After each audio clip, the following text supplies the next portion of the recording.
Welcome to Remote Reality and happy Tuesday, Dee. Happy Tuesday, Lauren. It is our favorite day of the week. We are coming at you with 90 Day. The other way, I miss that Hunt for Love. I know I miss Hunt for Love. I say that every episode, but I still miss it. I'm telling you, on this episode, I think Luke might be hunting for love or hunting for an ass whooping. Oh boy, did this deliver. This is season 7, episode 3, Naya Safar, which Dee, you did a little, I don't want to call it research. We Googled. What does it mean? Yeah, I had to go Google it. It means new journey or new travel. New journey or new travel in Hindu. So what is in store for us today, you might ask? Well, Chloe is moving to a bachelor pad in Aruba, where she'll face everyday challenges like bugs. Spaghetti, Jenny, and Sumit are going dumpster diving in Oscar the Grouch's trash can, looking for stuff for their new restaurant. Matthew shows Greta on FaceTime the animal morgue that is his parents' house where they'll be living. Luke's dad finds out about the forbidden lap dance as he takes Luke to the airport to maybe meet Madeline. And Minone and Anthony, well, they arrive in France. And Manon, she cries. She is all a failure. I know. It's going to be an exciting episode. We're going to go couple by couple. Let's watch. Remote reality, yeah, that's the key. Unlocking stories wild and free. With the host, side by side. Channel surfers, let's ride. Ahoy, matey. Arr. We're starting out with the pirate Johnny. You know that my great grandfather times 8, allegedly, according to my aunt, who did a lot of genealogy stuff, who is now departed, so really I can't ask her the question. But she said that my great grandfather times 8 was Edward Teach. Do you know who Edward Teach is? Was he a pirate? Yes, he was a pirate, most commonly known as Blackbeard. Ooh, a famous pirate. My great grandfather, apparently, he was very feared, not because he was a pirate, evil, treacherous, robbing people, sure, whatever. But he was very tall.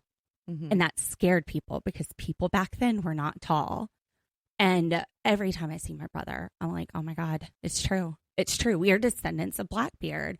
My brother is tall and he really likes rum, as do my cousins. And yeah. As do I. Wonder if I have some pirate in my bloodline somewhere. Well, it's funny, and I'll have to show you this. I did a side-by-side of my dad in a drawn picture of Blackbeard. So for everybody on YouTube, you can see this. This is pretty ridiculous. This is actually just this weekend, but it's not the first time I've done it. It's an ongoing joke that great-grandpa Blackbeard, old Pop-Pop's there. Can you see the resemblance? Actually, I can, yeah. Yeah. I don't know how accurate the drawing is, but if it Looks is, just like him. Yeah. And see that smoke coming out of his beard? That's my brother's temper. So, yeah. Let's get right on to the pirates, matey. Yeah, so Johnny. It seems like he is doing so much here for Chloe. But really, it looks like he got her a silk pillow case. Yeah, he didn't even know they existed before. He cleaned out an armoire dresser, which I don't even think you can hang clothes in it. When he opens his side up, it's all shelves. I don't think that's going to fit her mountains of things that he's talking about. Like, as soon as I see that, I'm like, oh gosh, that's not a closet. She's not even going to be able to hang a dress in it. It looked really nice. Like, he's like, here's my bathroom. I have all of this stuff in here. Well, who paused and checked out the stuff? Just me? You did. Anyone else?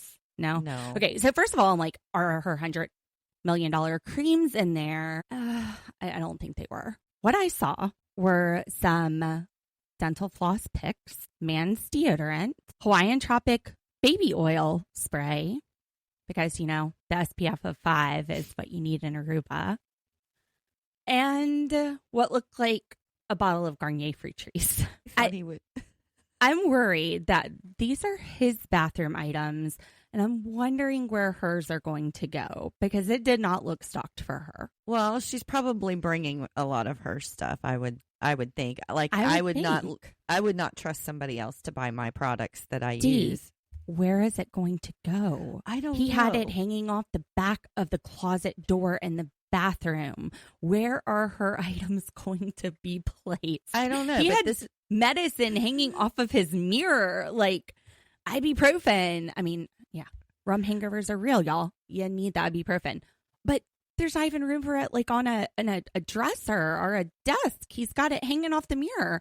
Where's her eye cream going to go?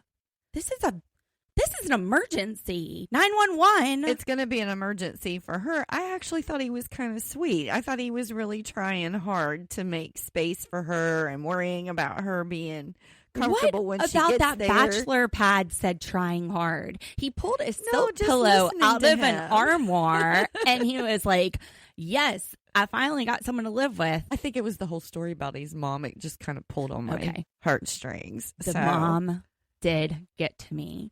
But before we got to the mom, we had the Bachelor pad apartment. There are surfboards laying around. I didn't see a curtain anywhere in sight. Did you read the sign that he had? Oh, no. Oh, I just kind of ignore those. What did the sign say? I did. The sign said, the only way to get rid of temptation is to give into it. Something like that. And I was like, oh, whoa, wait a minute. D, she's going to get dicked down. We get to the airport and that becomes very obvious.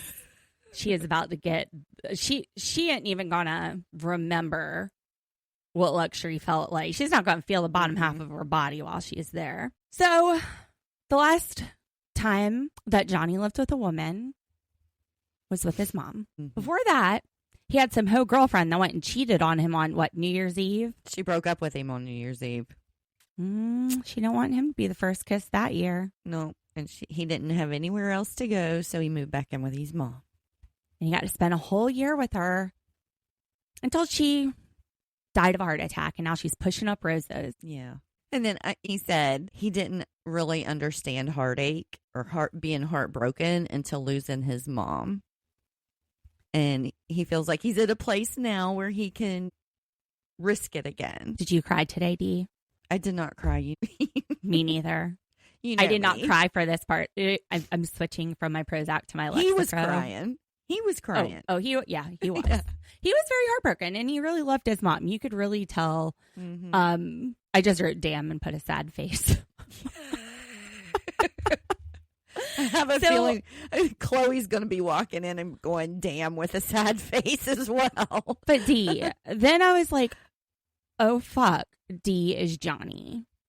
You know what I'm about to point out that he said, that he done said? What? Sometimes he feels cold because he lost a lot of himself. I wrote, for fuck's sake, D, Johnny is you. Maybe that's why I'm being a little empathetic with him. We had this conversation last week. You're like, I have no feelings. I'm cold. Yeah. It's a self-coping mechanism for me. It's the same thing. It was loss and heartbreak and walls go up. But he's crying. You're not. And I'm just over here Lexapro and drawing sad faces beside his name and literally writing his mom is pushing up roses. What's wrong with me? You might be dead inside too, just a different way. So he says that lately Chloe has been on edge and he gives reasons. So why is Chloe on edge? 1, she can't see me. You have fucking cameras everywhere. And she can't see you. She's like living in your damn pocket. Yeah, isn't she the one that has the cameras? Yes, like all over the house. He even says that. He's like, "Well, we've got cameras," and he even acknowledges that. But the first thing I wrote was, "You got cameras. Like you carry her around with you everywhere you go with your GPS self." All right, 2, she's not here with him. Please see point 1. She's always with him. Always with him. So this doesn't seem like the problem here. And then 3, it's because of his job. Ooh. That's not changing. We called that was going to be an issue when she got there. She is with you 24/7, even though she's not physically with you. She's a lot more with you than most couples. Me and my husband, and we're married. I mean, yeah. I think she has more access to him than, a married couple that just do a normal routine of 40 hours a work week. I mean, we see her last week. He's getting off the pirate boat. She's blowing up his booty. That's why she's stressed, is because of your job. Her moving here isn't changing your job. Unless she thinks that her moving here is going to like hypnotize you into giving up your job for her. Like maybe that's the strategy. That's not going to change. Yeah, I think her insecurities are going to be the end of this relationship. She's young. She's so young. So Johnny, surfer Johnny. He said that this reminds him of when he's surfing. He's out there, he's paddling on his board in the waves. He's got to make a decision. Am I going to grab this wave and really commit to this wave? I mean, there could always be a better wave. Or you might just get a bunch of flat ones, but you've got a good one coming. You're sitting there going with the wave. Are you going to commit? Are you going to really commit to this or not? There could be something else. Now, if you really commit to it, you could get a barrel. You could come out with a pipe. You could be riding in the hollow of that wave and just come out beautifully out there on the end. Or you could face plant. You could face plant in that wave. So that's exactly what this is like. Having Chloe move in with him, he could face plant. And channel surfers, speaking of surfing, commit to our channel. Grab this wave, get in this barrel, be surrounded by our awesomeness. Go ahead and make sure you like and subscribe and follow and do all those little follower thingies so you don't miss any of these waves. All right, I'm such a dork. I liked it. I thought it was very good.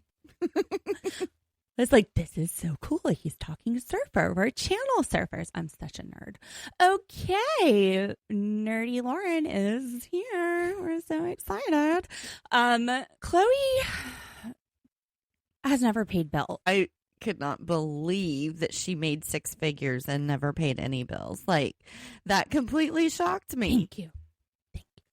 That's what my notes say. She has a 6-figure job and doesn't pay bills. What the heck is she doing with her money? I mean, hopefully she's sinking a shit ton of it into retirement. She's 23 years old. Like, she spent like $100 into retirement a month. She's multi-millions down at retirement age already. I don't see being that young and investing. I don't see that. I see her out buying purses and shoes and fancy cars and crap like that. I don't know.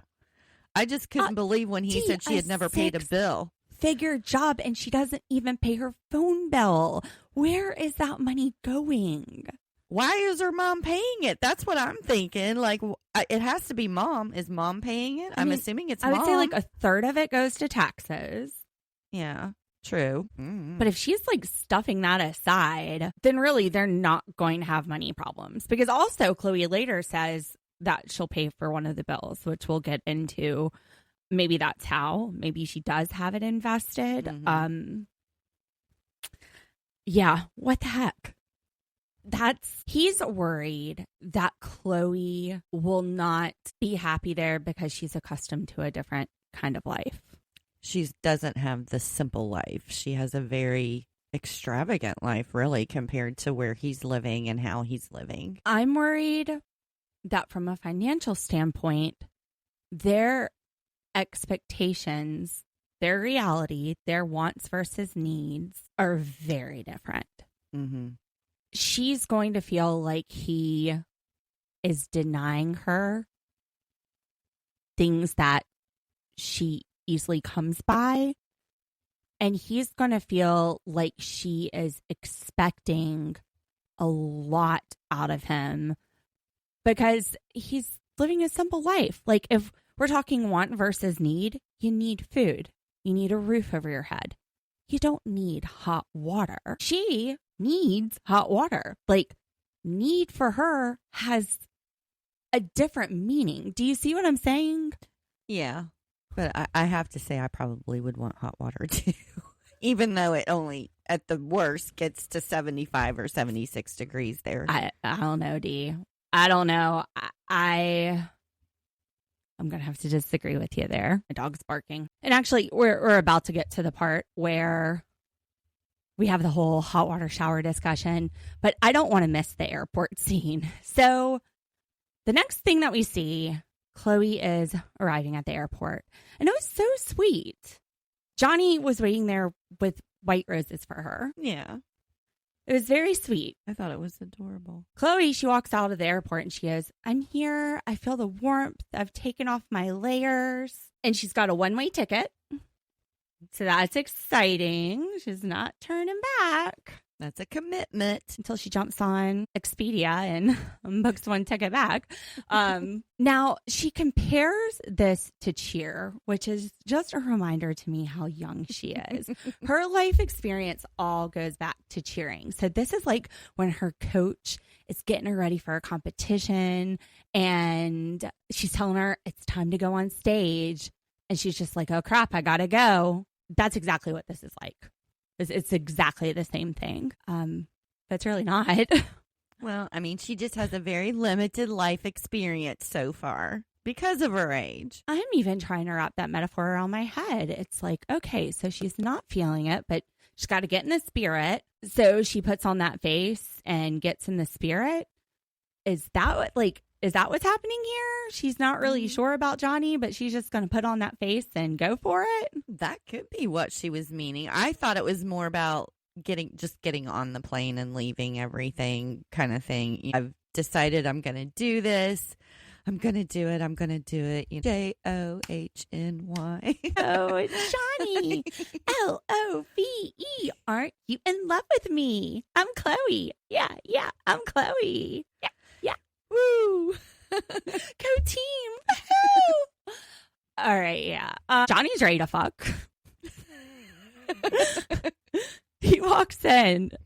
She walks in and she's like, I'm going to need a shower. I'm going to need to rest. And she's like, don't mess with me. I'll come at you. And he goes, I'll come at you. And like thrust his hips toward her and starts laughing. She's like, stop it. Oh my God. Great. Leave me alone. He's ready to give her something to eat. Ready to swallow. That's exactly what you want after a long flight. Nope. Nope. Oh, it's chewy. Lauren, your mom is gonna die. Mama, see, don't watch. She doesn't.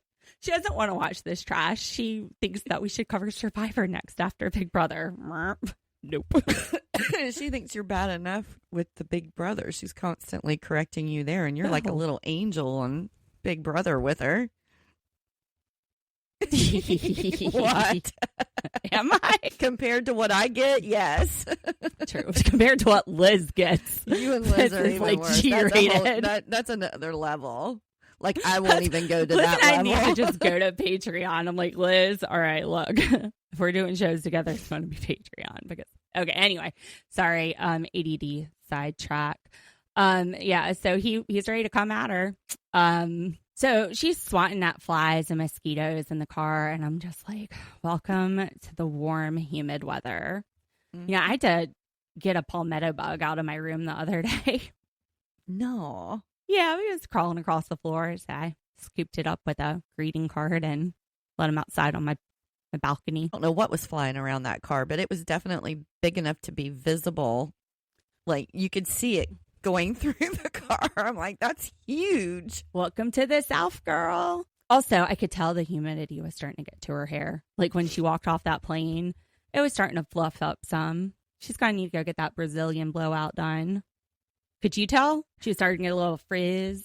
No, I didn't notice her hair. Ever since I got my highlights done, I don't know. After my highlights, my blowout usually starts to look a little bit fuzzier. Might be time for me to redo.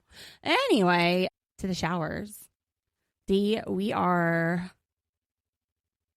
masters of heat and humidity, living on the coast of South Carolina. Mm-hmm. I'm in the low country. You're about 2 hours north of me, still at the beach. Mm-hmm.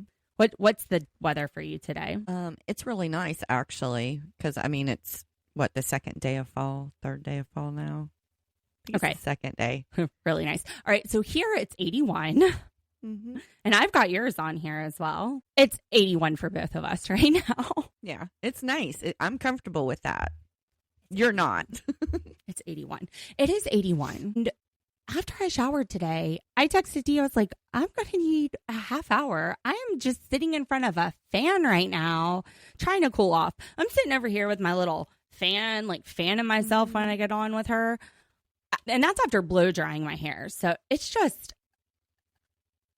Now, he said that in Aruba, Johnny said that the weather gets to like maybe 76 at the coolest. Right. At the coolest. It's just slightly cooler than what it is now. Mm-hmm. So that's consideration 1. Consideration 2, here we have our pipes buried under the ground so the water stays cold. A lot of times in places like Aruba, the pipes are above ground, so the sun heats them up. You don't get cold water, but it's not hot.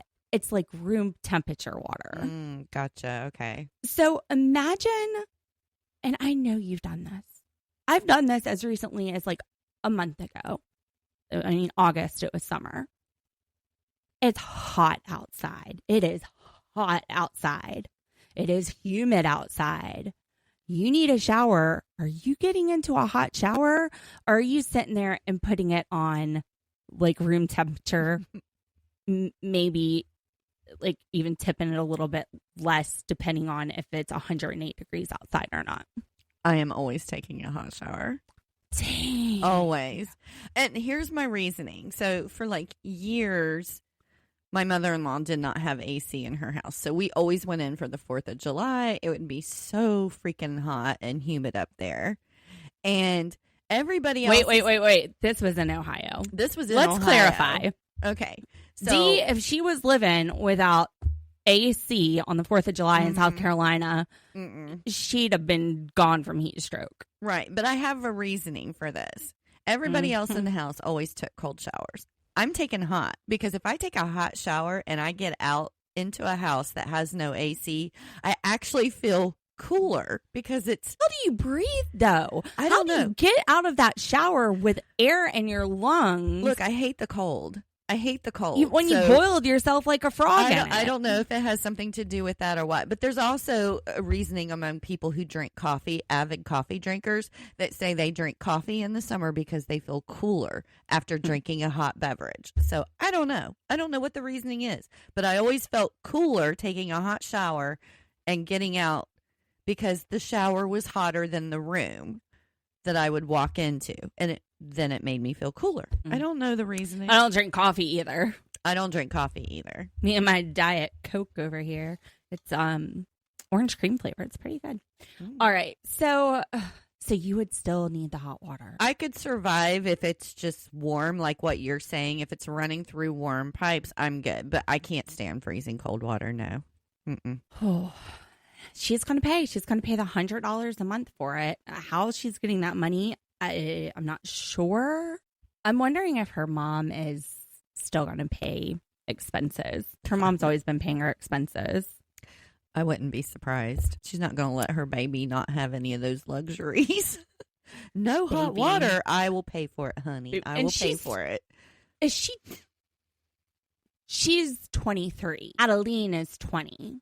So, yeah. Chloe is 23. Speaking of baby. And she uses a silk pillowcase because she says it keeps you from getting wrinkles. Now, I always thought that silk pillowcases were for your hair. I have heard, like on the Real Housewives of Orange County, I've heard them talk about silk pillowcases to prevent wrinkling. See, I thought it was for like curly hair, but I don't know. I don't use a silk pillowcase. I mean, I was sleeping on this giant Peep stuffed animal that Liz got for Jake. So, well, whatever. It works. I've got pillows, but I'm like, I'll just sleep on the Peep. 23, and Johnny calls her out for having Botox. It's a Why preventive is she measure. getting Botox? I don't know. It's a preventive measure, I think, amongst these younger people to keep them from getting the wrinkles that they would get when they get older. Okay, I'm 41. Uh-huh. No Botox. No nothing. This is just my old ugly face. I have no excuse. Same. Never slept on a silk pillow. But when I was 20, I think I looked younger than that. I think I looked younger than she looks at 20. Oh, I definitely did. Like, I was getting carded to go into places until I was in, like, my mid-30s. I wonder if that's the Botox. I'm not going to say I haven't thought about getting Botox. I mean, thought about it. Not me. Just recently. Just now that I've hit the 40s. Well, you had told me, don't you have a relative or something who's gotten it for years? Oh, yeah. Like, when help. I was in 8th grade, I went to a Botox party with her when her doctor started doing it. My aunt. Mm-hmm. Yeah, I do think it's a preventive thing. A lot of them do. Yeah. So that when they get my age, they don't look like I do. Too late for me. It's way too late for me. I make that oh shit face all the time too, especially when we're working. I'm like, oh shit. Mine's what the fuck face. I have the what the fuck frown lines. Oh man. So yeah, she needs more closet space, like I thought Chloe would. She needs the hot water. She wants to pay for it, and he says she's spoiled, which by a lot of people's standards, she is. I think that was the first thing I said to you when we started talking. I was like, she's just as bad as Brat.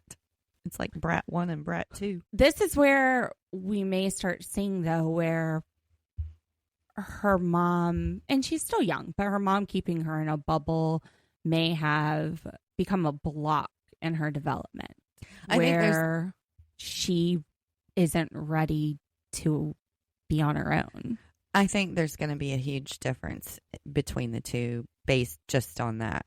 He has probably worked most of his life as old as, whatever age it was that he could start to earn money. And she has been pampered by her mom. I mean, she's been pretty spoiled. Could she make it on her own if her mom wasn't around and didn't leave inheritance for her? Like Madeline. Madeline, when she was 12 years old, I think she said she was out on her own. And she's built this life where she's investing in properties, and she's 3 years younger than Chloe. Mm-hmm. I don't know that Chloe could do that. It's definitely a different mindset for sure. Well, I don't know that she would even know where to start. She doesn't even know how to pay a bill. Well, she's never paid one. I don't know if it means she doesn't know how, but she's never paid one. It's going to be interesting to watch. Did you know how to pay a bill before you paid a bill? Absolutely. Like, I was babysitting. Damn, and that was 14. like the old days when you had to send the carrier pigeons out with your mail. Here we go again with the carrier pigeon. Really hoping that makes it to Paul the Revere. post office. Paul Revere. All right. Well, on to Luke and Madeline. Oh, Luke. Luke. What about, I'm supposed to get married in 3 weeks and this girl blocked me, says, show up 2 days earlier than I'm supposed to. What says to even show up at all, honestly? I mean, if you're 3 weeks away from the wedding and you're getting into fights that cause one of you to block the other one, why are you even getting married? Like, no. Just no. I bet he doesn't have a one-way ticket. I bet he's got that return flight on there. I hope he uses... That's why his dad takes him to the airport and he's just like, well, for some reason, I don't feel like this is it. I don't feel like I'm leaving. Probably it hasn't hit him because he's got a return ticket. He's not expecting on staying. Well, he said he would be there for the wedding in a few weeks to see him. So maybe that's what he meant. I'm just saying. Dude, she blocked you. Madeline, you got to go get a restraining order, girl. This man is stalker level 10. Well, I think he thought she was just having a temper tantrum and blocked her. Because of the reason she blocked him. Because he's a selfish pig? No, he said that she blocked him because they had an argument. She wants him to put her on the property that he's buying, and he doesn't want to put her on the property title. Because he's a selfish pig. Well, because they are going into this business. They're going to be I believe he said 50-50 partners. And he said, I want the property in my name because if something happens, I need something to fall back on. Okay, I This missed the man part that has this was 50-50 nothing. business between them. T, where is he going to be getting money for his living expenses even? I don't know. Yeah, I missed that She part. is the only one that makes any money. She is the sugar. He's going over here saying, I'm going to build this hotel. I'm going to buy this. She's going to be my business partner, but I need this in case it doesn't work out. Meanwhile, she's the only one making money to support them, and she's his business partner. This is ridiculous. Gotcha. Okay, yeah, because I missed that. I thought it was just going to be his business, and she was wanting her name on the title of his property. No, okay. He says that we're going to be partners in this, but if it doesn't work out, I won't have anything to fall back on. Gotcha. And he's coming into this with debt. She's the one that has made a successful business. For him to act like she's some sort of gold digger when this girl at 12 years old pulled herself up by her bootstraps while his daddy is handing him a $3,000 check as he waddles off in the airport. Who are you, Luke? Who the heck are you? Like, and you know what? It's probably the edit. Luke, I apologize for getting so angry. You are just selfish and thinking of yourself, and you're in a lot of debt, and you are very desperate for money, and you got this sugar mama over in Colombia, and that's where you are. And the edit is making it seem way, way, way, way worse than it already is. But he's sitting there, I feel financially strapped because I don't know if I can provide the lifestyle that she is accustomed to living. You mean the lifestyle that she built herself? She was homeless. She got this for herself. Mm-hmm. I just can't with him. I just, Madeline, sweet summer child Madeline. Okay, I don't really think she's that sweet, but I think she is a doll, and I think Luke is an old love bombing man who, I mean, he sits there and says he's worried that if they don't get married, he'll lose his dream of this hotel. Oh, well, his dream should be her. I mean, that's what he stands to lose if they don't get married. Her, right? Hold on. Let me look in my notes. So Luke says that if Madeline calls off the wedding, he will lose the property and his dream. The property that he hasn't even bought yet, which, did you catch that? He plans on going there and buying the property. Right. Which means he's in a shit ton of debt and he hadn't even bought the property yet.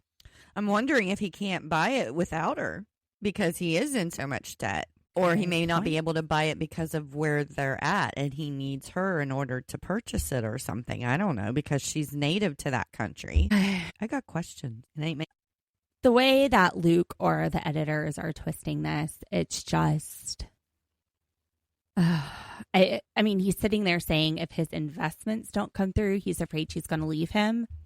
You don't have anything. Like, she's already marrying you and you have nothing, and she knows you have nothing. So she's like, I'm going to have to take care of myself and get my own little investment going. Can't rely on him. Like, it doesn't have anything to do with your investments coming through. And then he's saying he wanted something to fall back on. That's what he said. He said it was equal partners, in my notes, equal partners. And he wants the property in his name so he has something to fall back on if it doesn't work out. So screw her. And the reason he's telling his dad in the car on the way to the airport, Luke says that Madeline wants to make sure the property is in both of their names because she has friends whose boyfriends cheated on them, and she wants to make sure she's okay if things don't work out with them.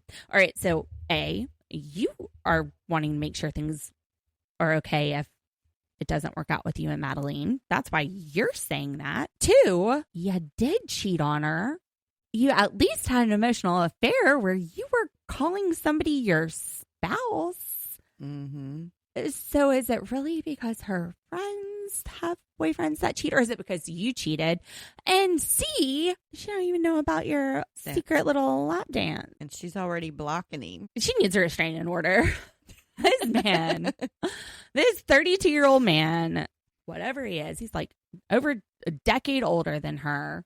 He thought he was getting somebody that didn't have life experience, but she has so much life experience considering what she's been through. She's no dummy. I just hope it's not as bad as the edit is making it right now. Although the edit, I think, is trying to make her look bad and make her look like a gold digger. But the stuff Luke is saying is not making sense. I got questions. Make it make sense. Yeah, I mean, after last episode, I mean, I didn't think she was a gold digger when we discovered just how entrepreneurial she is. At but 12. if she's she that figured her smart, shit out at 12. I know, but if she's that smart, what's she doing with this guy? I mean, she's seriously. young and she's 20 and she's in love and she thinks love conquers all. How many grown-ass adults do you know that are like, oh, love above everything, it will work out? And she doesn't them. Right. And she's 20. Mm-hmm. So, like, she at least has an excuse to think she can change them, because at that age, you don't know.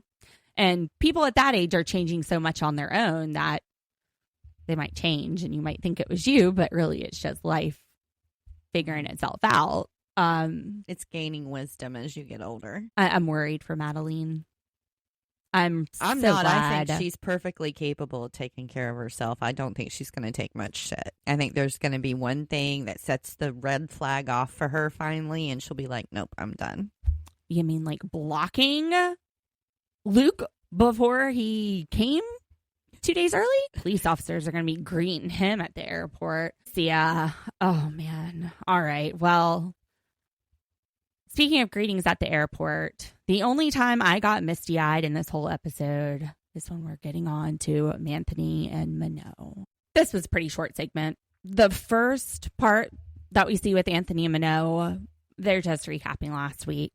Mm-hmm. They got in a fight on the way to the airport. He said that he feels like a single parent because he just can't hold back his feelings. There's just so many of them. He just has to blubber them out. Yeah, right. I'm sorry, Anthony. That's not the first time you done said something like that. I think he's an idiot. Something's wrong with him. Sorry. Looks that way to me. I just can't. I mean, they supposedly have these major issues, and your solution is to go to her home country where she feels horrible about herself and feels like you a can't failure. Work. And you so can't you are work. Stuck now at home with the kid. And you think that's going to make the situation better? Like, I feel like he's just going to dump them there, and the problems are just going to multiply. They're like going to snowball to what they already had in California. Well, they're bringing the same baggage with them. Exactly. Essentially is what they're starting to realize by the time they arrive at the airport. They're like, oh, yeah, I feel like I'm bringing more baggage than the 10 luggage we brought with us. Yep. Yeah. I wonder, I mean, do they live near LA? I was thinking they were in LA or very Me close. too. Mm-hmm. So I wonder if maybe they know a producer or something, and the idea was floated that, hey, you guys go back to France, we'll put you on the show. You guys can make some money and travel. Because first of all, I don't know. Minone is very dramatic. Mm-hmm. I don't think I know anybody in her life that's that dramatic. Yeah, she's very upset. It's like a dagger in my... Maybe it's the French. Then, like, as soon as they get to the airport, she's like, I feel like a failure. Maybe it is. Or maybe it's just really bad acting. Maybe they were like, look, she's a model there. She's in the fashion industry. She probably knows people who do photography and work in videography. And maybe this idea was floated in their direction. Yeah. You may be onto something. That might be a possibility. This might be scripted AF. Because, I mean, it's just stupidity. I mean, it makes no sense. Why go to France at this point in if you got all of these issues, just taking it there, taking away her job and her income and things like that to a place you can't work, that's just going to make it worse. You know what, Dee? We would create better storylines than this, because at least like when we're stitching people's stories together, I mean, we're not creating stories. When we're trying to figure out what really happened as a lawyer and a paralegal, we're using logic to connect the dots, which I feel like a lot of that is missing out on these shows. But okay, fake or not fake, I did cry. I did cry when they got to the airport and Laurent and Sabrina see their grandson, Benji, for the second time. Her mom, Sabrina, just breaks down. I know. That was so heartfelt. I didn't cry, but I felt it. Okay, that's where I cried. My brain was crying. That's where I cried. And then the camera pulls back to talk to Sabrina and Laurent. And Laurent is saying Minone is so down on herself for being here. She might go back. They might go somewhere else. Wherever she goes, I'll support them. Her family seems very lovely. Sabrina, though, she's got some huge knockers. She's got to have some like size W's. L's or something. W's, is there a W? I don't know, because I don't go past the first 3 letters of the alphabet in my life. I do, and those things like would have knocked me out. It's like my friend says, I won't say who the friend is, but if she's listening, she knows. She's got a big set. She's like, I'm going to just wake up one day and they'll suffocate me in my sleep. That's how I'm going out. I'm just going to get taken out by one of these girls. That's what I was thinking when I saw Sabrina when they pulled back. I was like, dang, Grandma. Woo! I always wonder, their back must hurt. Oh my God. Their backs must hurt. My back hurts. Liz, same thing. Liz, hold on just a minute. So when Liz was my roommate, and anybody on YouTube is about to be able to see this, she had one of these, which I had to get. What is this? that? It's called a shepherd's hook. And you take it and you can use it to like get pressure points and massage your back. Because I have shoulder pain all the time from carrying around my girls, like size Fs. Hurts. But this thing is incredible. And like, yeah, I had to get one. Yeah, that's one of the things that us girls in the itty bitty titty committee never had a problem with. One of those things that you can wear shirts without bras. You guys can do everything. You can live your dreams. Nothing's weighing you down. We just let it hang. Shoot. And that's how you end up suffocating. That's why I sleep with a bra. I can probably guess which friend that is. Here, let's go off air and you can guess. Yeah. D guessed right. Any of my friends listening, they'll know who it is too.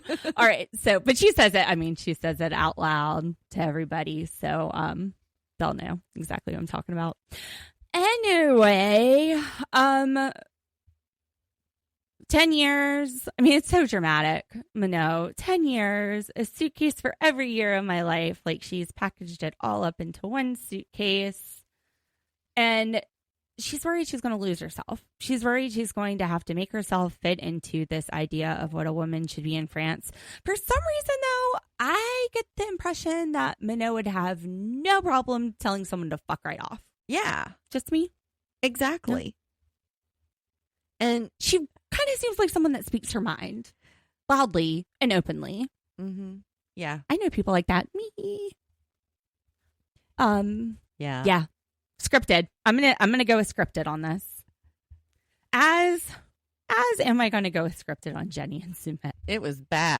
Yeah, theirs was bad too. I was just like, what's going on here? I got a text from my friend who has a twin sister named Jenny. My friend Joy that watches 90 Day the Other Way.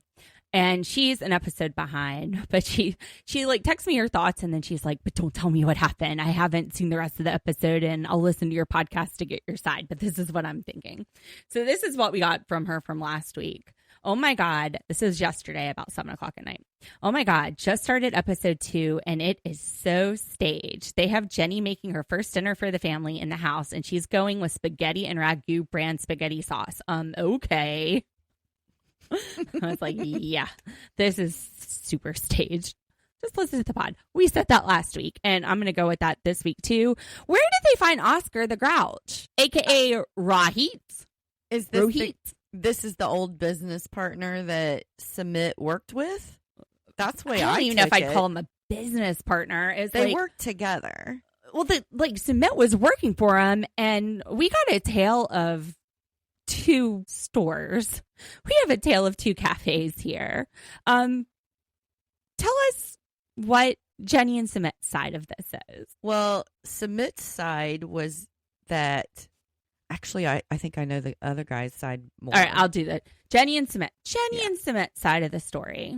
Mm-hmm. This guy, Rohit, he has so many failed businesses. He cannot keep a business open to save his life. This is why he's got this junk room that is in this like green storage building. It's his Oscar the Grouch trash can, literally trash everywhere. He has it full of his failed business ventures. And he had Sumit working with him on this delivery business and just up and decided to close it. Like 6 months into it, he's just like, done with that business venture, as if he's Luke, like going off from jewelry to hotels in Colombia. And he just left Sumit high and dry without a job. This little sucker. Mm-hmm. And screwed us over, but Sumit's friends with him, so maybe he'll help us out since Sumit's done all this for him and he's done nothing but screw Sumit over. All right. What does Rohit say? He says that he has this business among many others and that he was relying on Sumit to come in, open it, handle that business so that he could take care of his other businesses. And then Sumit just quits coming in. And Sumit says that it's because of Jenny. Jenny said he couldn't come. So boss Jenny. Yeah. So Sumit just basically bailed on the guy. He was unreliable and he had to shut the business down. He said within 1 to 2 months after he left the business to Sumit on his own. Sumit is opening this shop for 2 to 3 hours at most a day. And he's saying, why don't you keep it open longer? And he said, well, Jenny, blah, blah, blah. Jenny won't let him. So that's where he comes up with the boss, Jenny. He said he financially ran it into the ground within a month. And we see a clip where the producers are kind of like, all right, well, let's show you this part where Sumit's telling the guy, I don't know about working 7 days a week. I don't know that Jenny would like that. In the U.S. restaurants, with the exception of Chick-fil-A, are open 7 days a week. That's the nature of the business. And some of them are 24/7. And Rohit is saying, you're about to drag your entire family into this. There's going to be friction.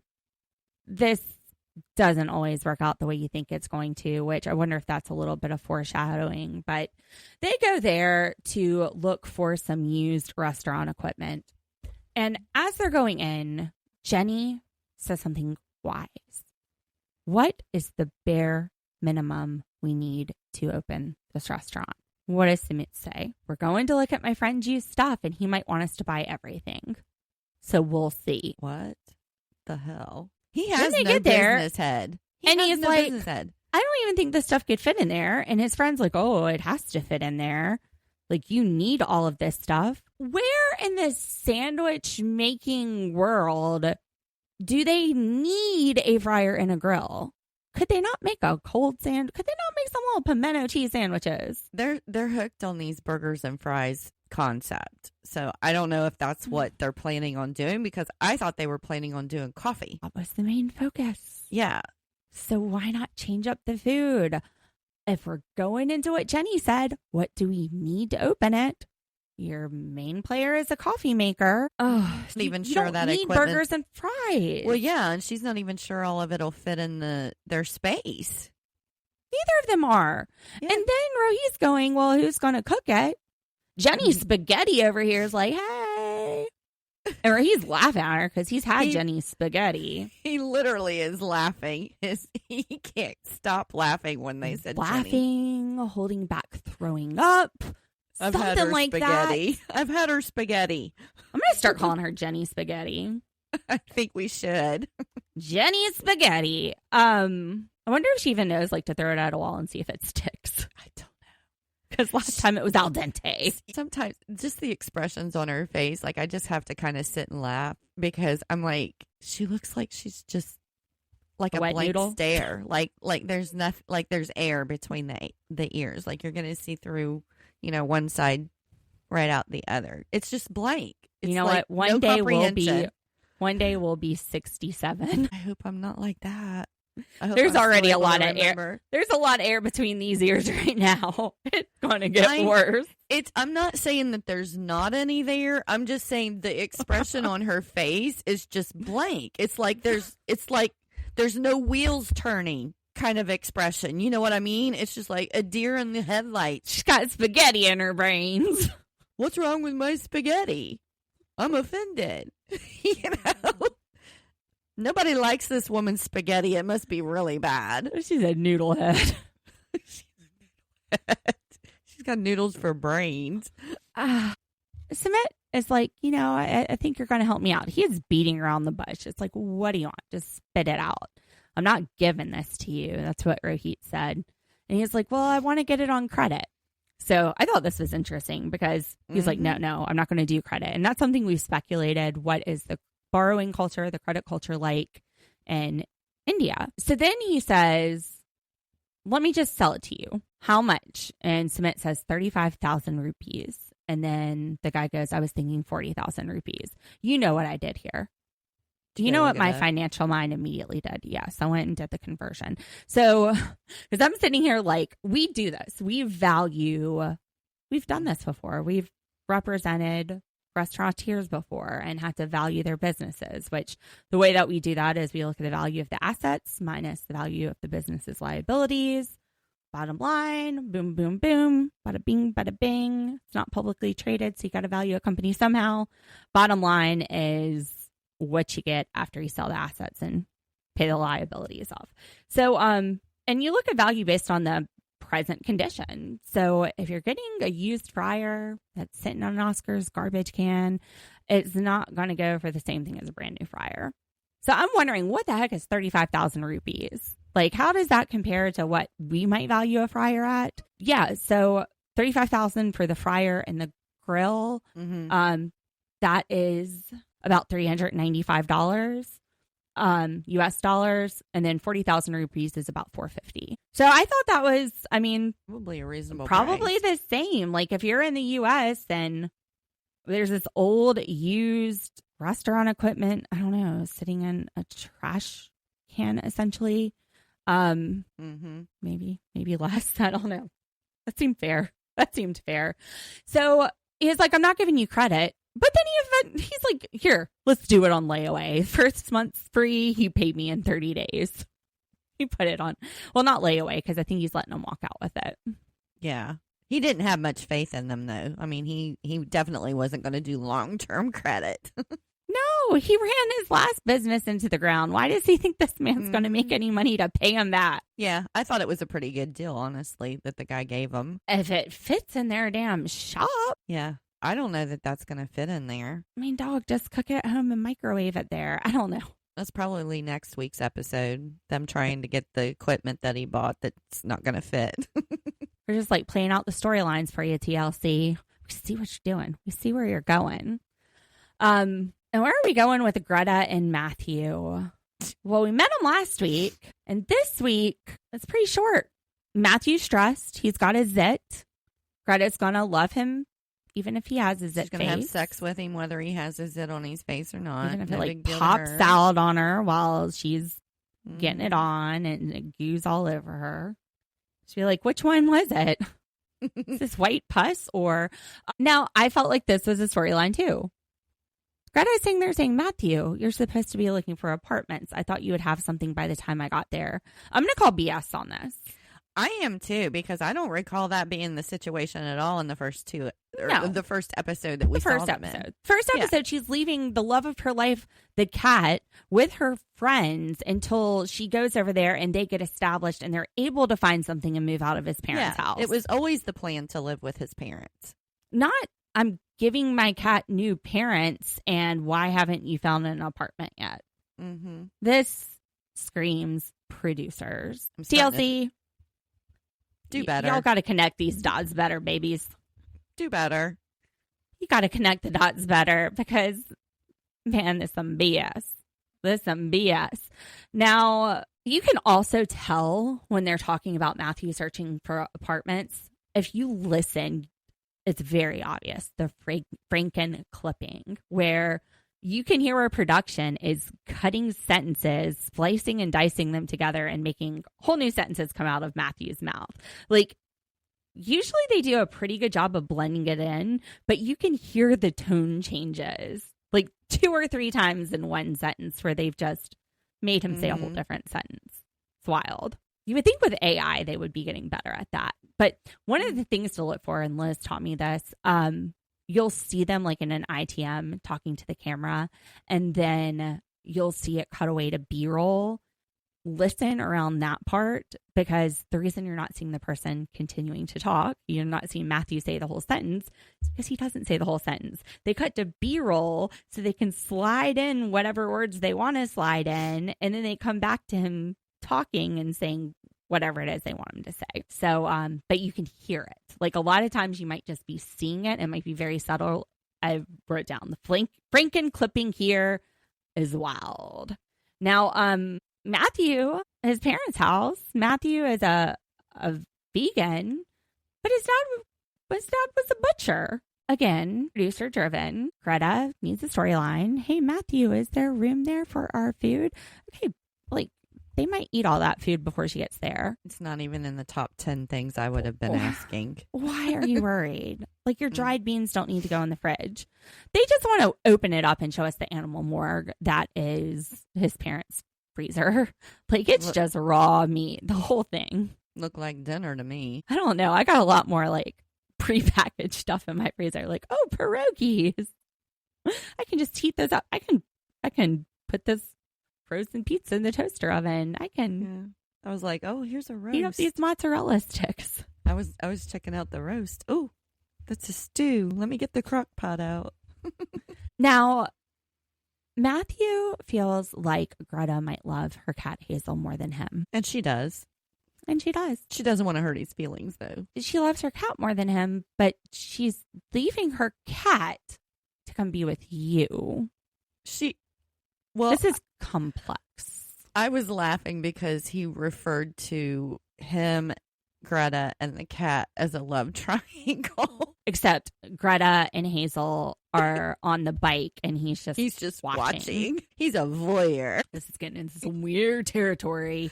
I know. That was it. That the voyeurism, bestiality storyline, that's all we had on them. It was maybe 5 minutes. They don't have problems. They don't have problems. Sumit doesn't have problems.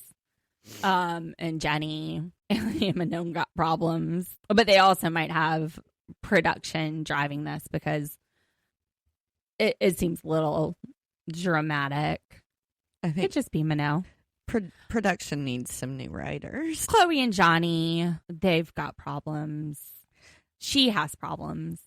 Yeah. She's got some growing up to do. She's young. I was starting a law firm at 23 and you were a mother of 2. But, well, a you mother know, of 1 at 23. I was still making mistakes. I was a mother of 1 at 23. I was a mother of 2 by 25. And Luke and Madeline, what they've got to do is get a restraining order for Madeline. Dang, I am scared of Luke. Luke is scary. At least that it. Luke, I'm sure you're a lovely person. Maybe this is just a bad fit. The edit is making this very scary. I'm scared. That's it. That is it for 90 Day the Other Way. So, Dee, what are you thinking? 90 Day the Other Way compared to Hunt for Love. How are you feeling episode 3? Oh my gosh. I loved Hunt for Love. There was just so much more going on with it. I feel like this is much slower paced maybe even a little boring. I hate to say that word, but yeah, compared to Hunt for Love. Absolutely. A little boring compared to Hunt for Love. It was like there was something every episode with Hunt for Love. And there's no Robs in this show. Like there's none of them that I can sit here and drool over while I'm watching. Super pretty. Yeah. There's no hot factor. I reckon there's not big on Anthony and his mustache, huh? No. Still not feeling it. His personality. And his yeah. His bowl cut. What was that? Was that the meme we saw the other day? The meme and the guy you sent me had the mushroom haircut. You called it a mushroom, and I was like, "That's a bowl cut." It was worse than a bowl cut. It was Anthony. Yeah. All right, Channel Surfers. Well, thanks for riding the waves with us. I hope you enjoyed this episode. We thank you so much for listening. We're wrapping up Big Brother. I think we've got like a week left of Big Brother, and we're about to get into Sister Wives. Sister Wives starts Sunday. I think it's Sunday night. Oh my gosh, I'm so excited. Yeah, it's already the 23rd. I think it's the 28th, right? Sunday. Yeah. Yeah. I don't think it's going to be boring. I don't think so either. We did a little segment at the end of our episode yesterday with Big Brother where we read Reddits. Am I the asshole or am I overreacting? We're going to call that the Am I column. I don't know if we're going to squeeze that into another show, or I think we might just do it one day a week and have a couple of Am I's. Yeah. That would be fun. So something to look forward to, Channel Surfers, because, we like getting all up in people's business. Let's get on Reddit where the business is crazy and jump right into that garbage can. All right. Make sure you like and subscribe. Thanks for listening. We will see you here on Thursday with Big Brother Live Eviction. And this Sunday, is Sister Wives this Sunday? So if it comes on Sunday, we'll be back Monday morning with Sister Wives. Dang, girl. We're about to get into Sister Wives. I know. I All can't right. wait. Bye, Channel Surfers. Let's ride.